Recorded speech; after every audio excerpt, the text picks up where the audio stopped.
saya udah dapat. Saya siap ya.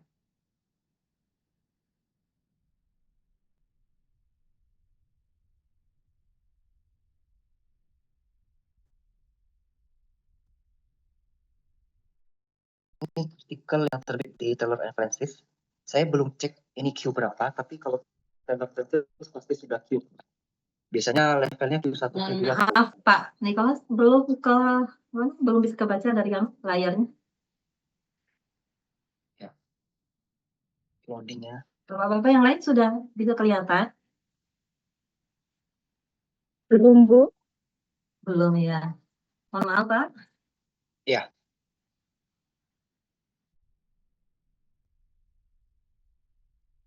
Sudah Pak.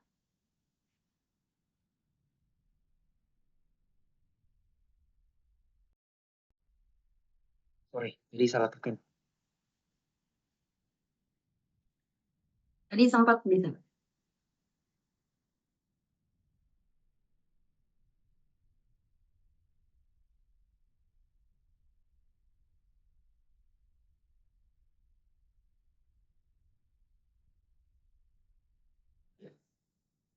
Ini judulnya Accounting Narrative and Impression Management on Social Media. Kalau kita baca dari abstrak, dia ingin melihat pengungkapan laba dari perusahaan FTSE 100 di Twitter. Nah, di sini kajiannya tentang defensive and assertive impression management strategies. Di bagian sosial media, metodologinya dia nggak sebutkan pula di abstrak ya. Jadi temuannya mengatakan bahwa perusahaan meminimalisir disclosure dari negative information, tapi menerapkan berbagai pola dan teknik diseminasi untuk meningkatkan informasi yang positif. Ya, kalau memang kita cerita tentang perusahaan yang listing di bursa ya, memang harus banyak keterbukaan informasi, jadi dia menggiring opini ini sepertinya, supaya informasinya itu selalu yang sifatnya positif. Nah, jadi kesimpulannya di yang paling terakhir itu ya, we conclude that firms yang mempresentasikan diri mereka dalam sosial media secara oportunistik membentuk konstruk positif untuk publik. Ya, jadi contoh di accounting ada, dan memang sudah masuk di level Scopus juga sudah ada terbukti ya. Seperti ini contohnya Pak Tommy tadi ya.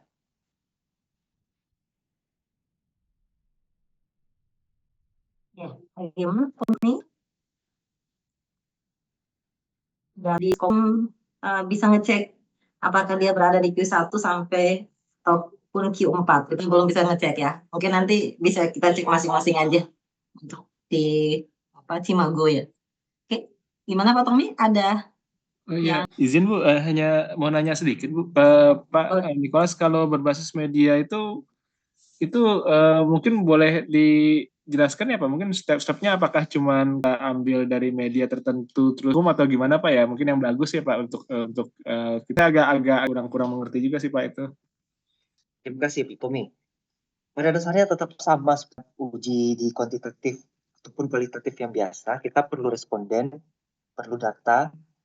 Nah, kebetulan ini datanya langsung tersedia melalui hashtag di media sosialnya. Tinggal kita tarik aja datanya. Kita bikin hashtag tertentu, misalnya hashtag gaji guru. Nanti muncul, ya itu datanya kita copy. Terus kita analisis lah secara kuantitatif atau secara kualitatif sesuai metodologi kita, Pak. Gimana, Tommy? Mungkin maksudnya gini, Nicholas. Kalau kita penelitian primer ya, kan kita sudah bisa ada bayangan bahwa kita nyebarin kuesioner, angka-angkanya sudah bisa kita ada bayangan. Tapi kalau data di sosial media ini gimana sih cara nariknya? Terus kan itu kan berbentuk narasi. Nah, cara kita menganalisisnya seperti apa? Mungkin yang harus sedikit kami diberi pencerahan gitu. Iya, sebenarnya data medsos ini kan sudah tersedia ya. Kita tidak kategorinya data sekunder. Data sekunder itu sama seperti data ya, kita ngolah data keuangan, Bursa Efek, kita download laporan keuangan, terus kita tarik data-data yang kita perlukan, misalnya total aset, total liabilitas, total likuiditas. Nah, kalau di uji media sosial ini ya sama, data yang sudah ada kita copy, terus apa yang mau kita ambil dari situ, opini positifnya, opini negatifnya, atau opini yang netral, atau ada kata kunci tertentu, seperti kita lakukan konten analisis, kita mau cari orang yang ada mengucap kata guru, kata dosen, kata DPR, kata gaji, seperti itu. Sama prinsipnya dengan data sekunder. Oke. Ya. Gimana Pak Tommy? Atau rekan-rekan yang lain udah bisa ditangkap? Oke. Cuman saya agak bingung gini Pak, misalnya gini, katakanlah kalau kita mungkin dari YouTube Analysis Pak, misalnya mengenai suatu fenomena gitu Pak, tapi dari wawancara dari beberapa YouTube atau itu mungkin si A ngomongnya A, si B ngomongnya B, si C ngomongnya beda lagi gitu Pak. Nah itu kalau kita bermain opini kita di situ itu bisa nggak ya Pak? Kira-kira atau gimana Pak ya? Kira-kira kalau opini diri pribadi kita dimasukkan di penelitian gitu Pak? Sejauh mana gitu Pak? Kalau dalam konten media sosial itu kita bermain opini gitu Pak, dari pribadi sendiri gitu Pak.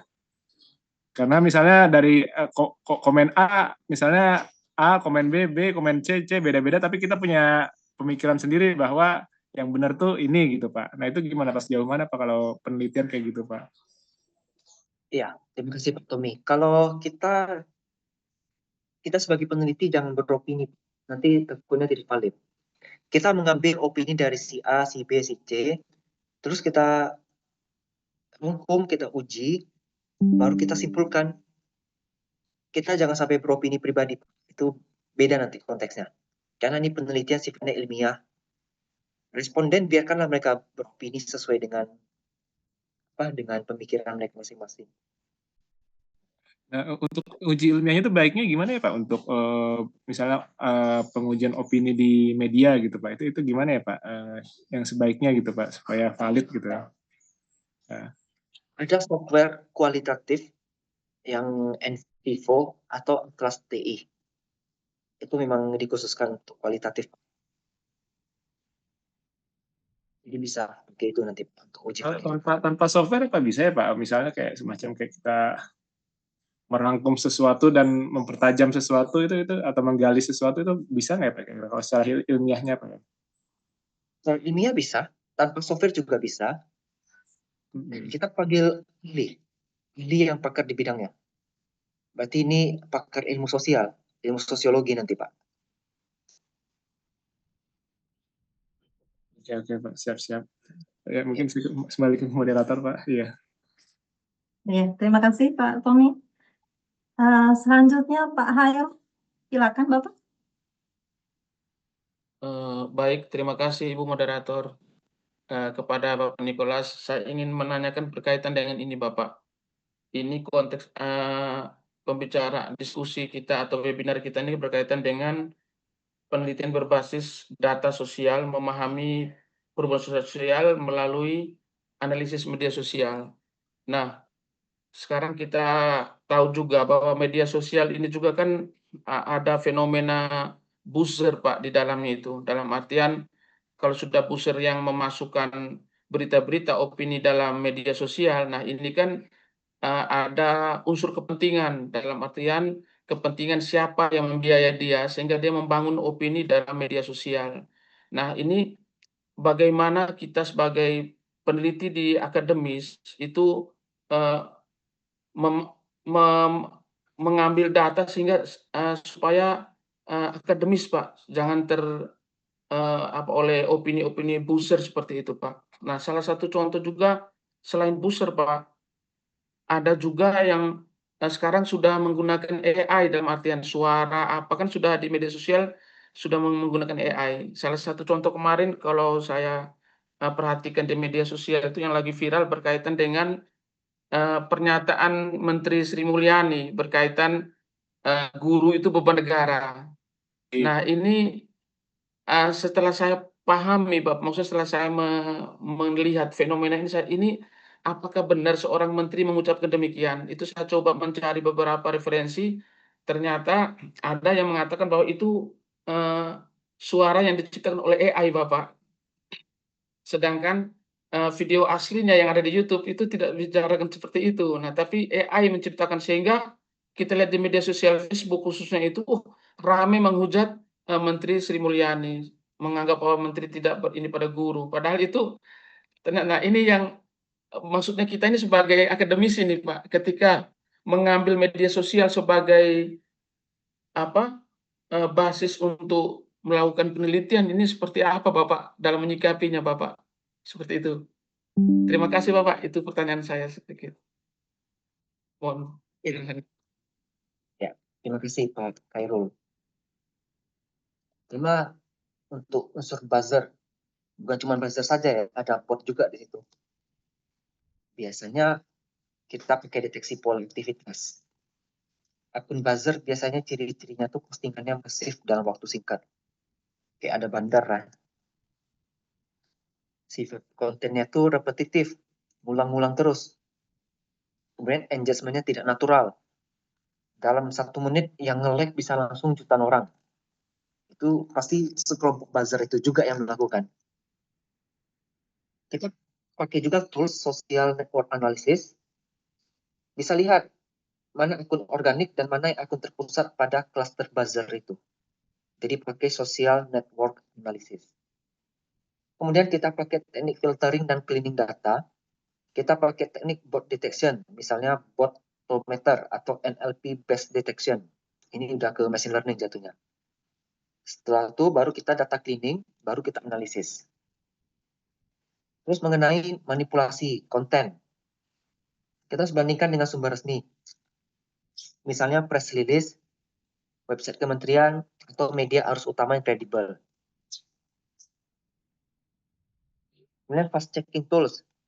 Gunakan platform mengecek fakta, misalnya cek fakta, Snopes, Google Fact Check Explorer, Google Fact Check Explorer. Kemudian computer vision dan metadata analysis. Ini kita pakai analisis metadata berupa waktu, perangkat, editing, atau pola pixel untuk mendeteksi adanya rekayasa untuk gambar atau video. Jadi strategi supaya penelitian kita itu tetap bagus dari hoax ataupun dari buzzer. Pertama, kita transparansi metodologi, kita jelaskan bagaimana datanya dikumpulkan, bagaimana buzzer atau hoax itu kita filter, Pak. Kemudian lakukan triangulasi data, kombinasikan data medsos, survei, wawancara, dan data resmi agar datanya valid. Dan etikanya pastikan hasil penelitian kita tidak hanya ikut tren viral, tapi benar-benar mencerminkan kondisi sosial yang sah. Seperti itu Pak Khairul yang bisa saya sampaikan. Baik, terima kasih Pak. Ini sangat, bermanfaat sekali Bapak. Tadi ada satu, mohon maaf Pak, boleh saya lanjut bertanya kembali yang tadi Bapak sampaikan deteksi apa Bapak yang pertama itu? Saya mau Deteksi pola aktivitas. pola aktivitas Pak ya. Ya, kita pakai social network analysis.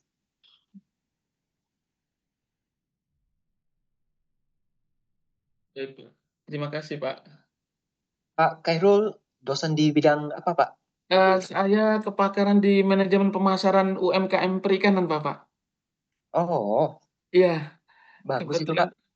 iya Spesifik. kebetulan iya Bapak. Khususnya di situ, kepakarannya di situ saya. Kemudian kebetulan, ada teman di akuntansi, Ijma ini sering aktif dalam melakukan webinar berkaitan dengan medpen. Nah, ini yang akhirnya saya berkecimpung di sering mengikuti webinar-webinar Ijma. Terima kasih banyak, luar biasa Ijma ini. Boleh Pak, boleh. Terima kasih banyak. Mungkin ada dari bapak-bapak yang lain? Bapak Ibu yang lain silakan.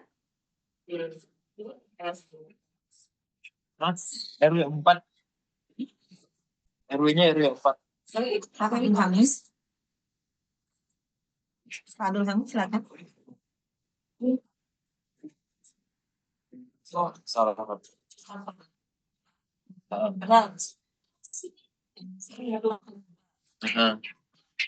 Mungkin malah salah.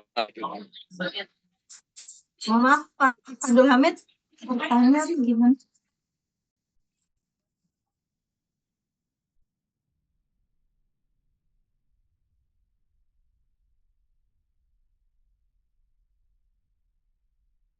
Silakan mungkin Bapak Ibu yang lain ada yang mau didiskusikan.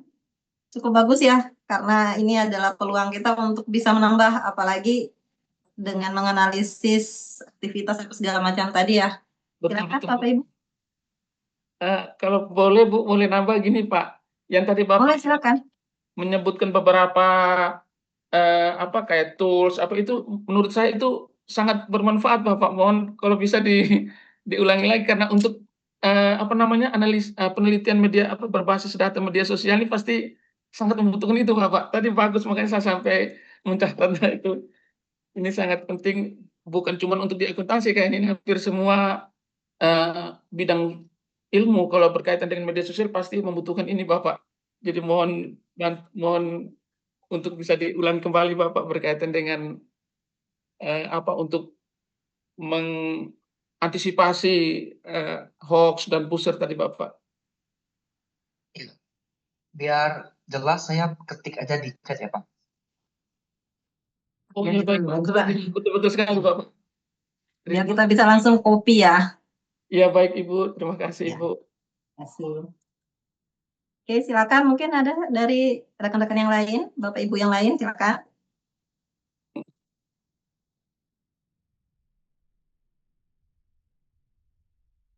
Ini ada share juga materi dari chat ya, PPT-nya. Ya, sudah ada di chat, silakan mungkin Bapak Ibu Baik, bisa Ibu. langsung Ya. mengambil copy Sudah. aja ya. Kalau Ya. kita sudah tutup kan pasti akan hilang ini. Terima kasih banyak Ibu Bapak. Iya, terima kasih juga Pak. Oke, mungkin ada dari Bapak Ibu yang lain, silakan. Kita masih ada waktu 10 menit untuk kita berdiskusi. Banyak sekali ya yang lagi viral dan kita mungkin bisa mengkaitkan dengan akuntansi ataupun manajemen. Yang saya pantau dari sosial media yang lagi booming sekarang itu DPR sama dari Ibu Menteri ya, walaupun sudah dikonfirmasi, sama yang mungkin yang sedikit mungkin lokal, masih lokal, tetapi agak panjang juga itu terkait dengan Kabupaten Pati. Karena di situ ada pajaknya. Mungkin itu juga menjadi ide untuk kita, karena isu pertama itu adalah pajak 250%, sehingga di demo. Nah, itu bagaimana caranya kita membuat penelitian secara bagus dan bisa tembus ke Scopus ataupun setidaknya ke Sinta 2 atau 1. Silakan Bapak Ibu.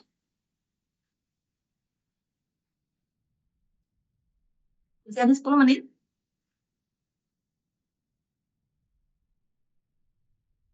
Mungkin ada pertanyaan atau mungkin saya bertanya lagi ya sama Pak Nicholas. Selama beberapa tahun terakhir mungkin ya, Pak Nicholas sudah berapa banyak sih jurnal yang terkait dengan pengambilan data di sosial media ini? Nah, penelitian Bapak kan cukup banyak ya, baik di Scopus maupun di Sinta, dan itu sudah ribuan. Citasinya juga sudah banyak. Boleh kami di-share nggak? Bukan di-share ya, di-sharing. Sudah berapa banyak sih penelitian yang terkait ini? Ya kan Bapak? Belum diaktifkan masih mute. Iya, halo? Iya. Saya nggak ingat pasti sih berapa yang berkaitan dengan media sosial, saya pun harus cek lagi. Karena memang agak jarang saya teliti itu. Oh, jarang.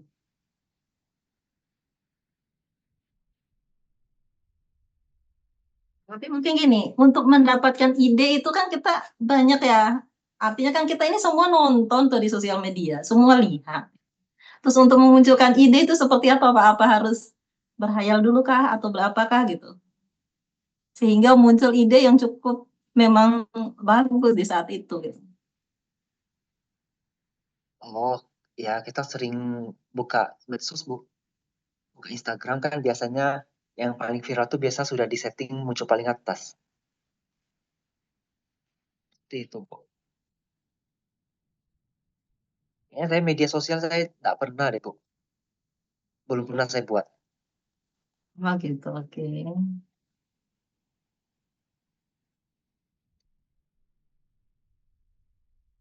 Itu menarik dah. Kedepannya mungkin akan saya buat juga satu. Iya. Oke. Mungkin setelah webinar ini mungkin ada yang kolaborasi atau ada Iya. ide-ide yang cukup bagus, apalagi dari Pak Hairul tadi dari NTT Pak ya. Iya betul Iya sekali. NTT. Dari NTT, dari Apalagi Universitas di bidang Muhammadiyah Tuban. perikanan. Iya betul Iya. itu. Bagus bagian timur kan, kita harus lihat nih bagian timur seperti apa isunya. Bukan hanya di bagian barat aja yang isu-isu yang muncul. Oke, Betul. silakan Bapak Ibu yang lain. Ada yang mau didiskusikan lagi atau ada yang mau masih penasaran nih seperti apa untuk mengambil data ataupun cara apa namanya mengolah hasilnya seperti apa? Silakan. Ada lagi yang mau raise hand? Sorry, mau nanya sedikit lagi, Pak. Halo? Iya, silakan. Oh ya, saya nanya sedikit dulu, Pak. Kalau misalnya penelitian berbasis media tuh, misalnya kita menganalisis satu kasus korupsi gitu. Nah, misalnya kasus korupsi terus kita menguji teori floating angel misalnya gitu, Bu. Nah, kemudian ada pengakuan beberapa dari di YouTube itu dari interviewer dari dalam dan luar negeri, terus kita ambil polanya dan kita kira-kira menciptakan suatu teori baru. Oh, ternyata memang ada lagi nih teori baru korupsi sebenarnya dari hasil beberapa wawancara. Nah, itu gimana Pak menurut Bapak ya kalau kayak gitu ya? Dan sebenarnya seharusnya yang bagus itu gimana sih Pak kalau misalnya kita menganalisa dari konten media YouTube atau beberapa media gitu Pak? Itu sih Pak, saya mau tanya sedikit. Iya, iya Pak Tumi, terima kasih.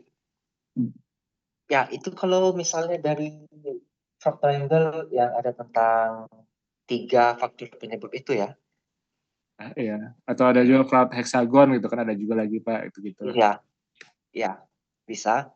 Kita nanti kan secara teori kita bandingkan dengan sentimen yang ada di dalam video YouTube itu, betul atau tidak ya dia memenuhi kriteria yang frog triangle, hexagon segala macamnya itu.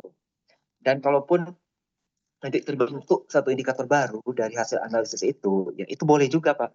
Itu bisa menjadi novelty dengan syarat hasil kajian kita itu wajib divalidasi.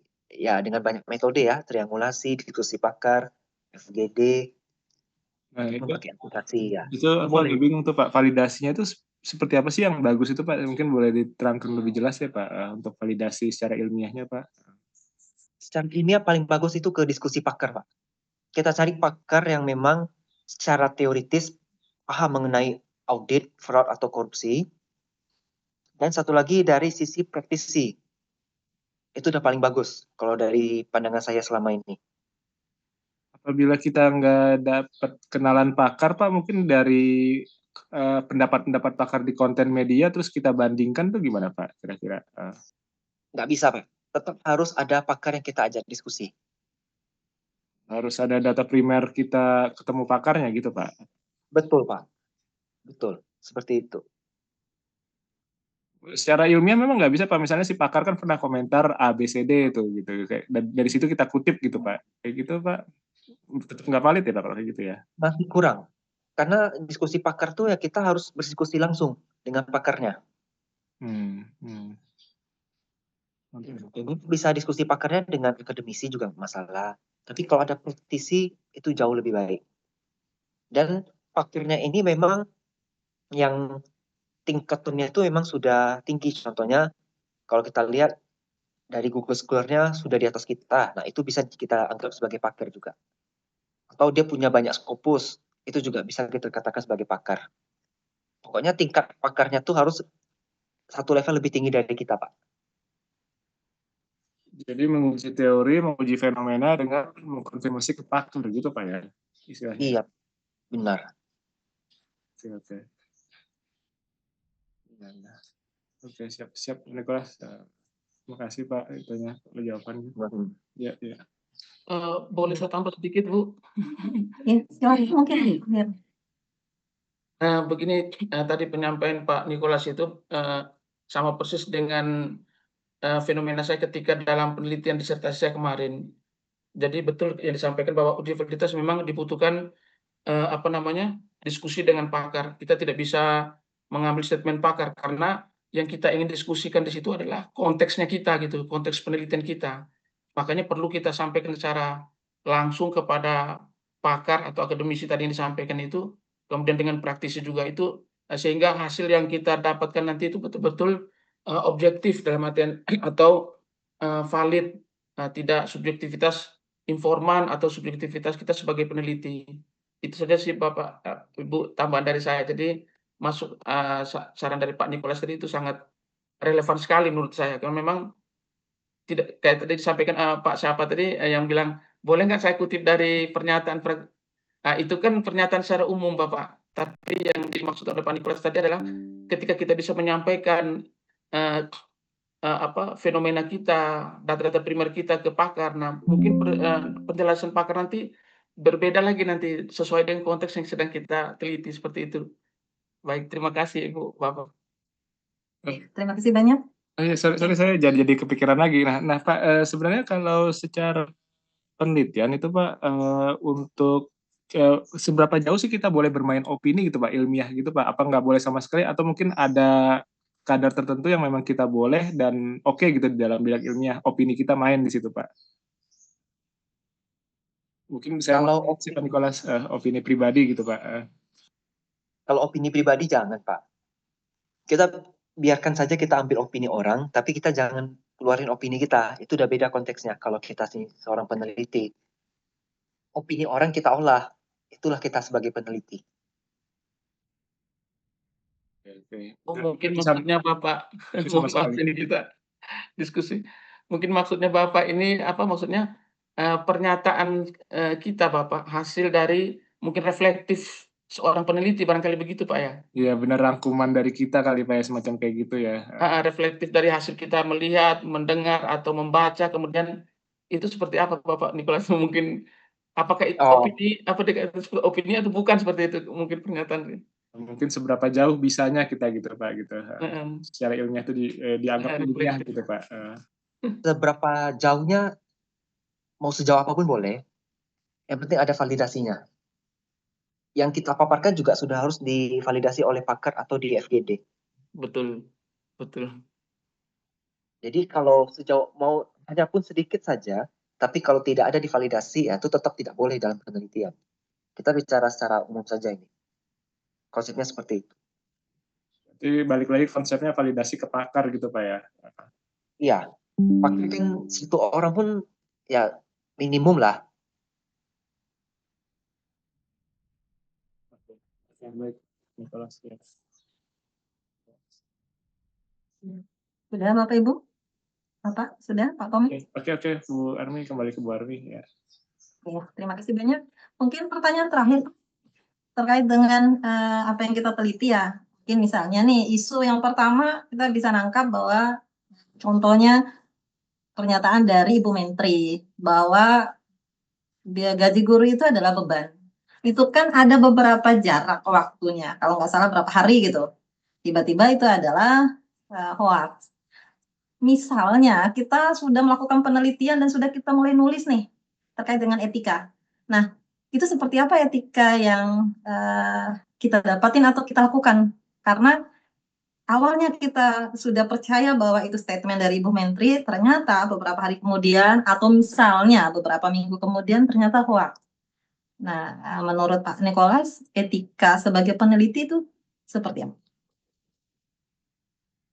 Ya, kalau kasus seperti itu, kita kan biasanya ada periode penelitian, Bu.